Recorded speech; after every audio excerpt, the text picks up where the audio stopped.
How to fix Createshift V2 Doordash. Hello everyone, welcome to this channel. I'm Emily and I'm here to help you out today. So without any delay, let's get started. So first of all, launch the Play Store application and make sure that you have an updated version of Doordash and Dasher applications on your device.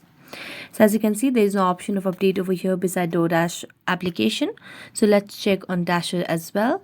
So here you can see there is no option of update, which means we have the latest version of Doordash application. So when you update, the minor bugs as well gets updated. So let's just make a long press on these both application and then tap on app info. And as a tap on app info, what you can simply do is tap on the clear data option at the bottom right corner of the screen, and then here you can clear all data. Then tap on OK. Now just go and do the same process on Doordash application as well, and then tap on app info and then tap on clear data, clear all data, and tap on OK. Now this might definitely fix the issue. If this does not fix the issue, you can just go to the Play Store and tap on uninstall option for these applications and then reinstall again via Play Store, and this might help you fix the issue. So thank you so much for watching this video and see you next time.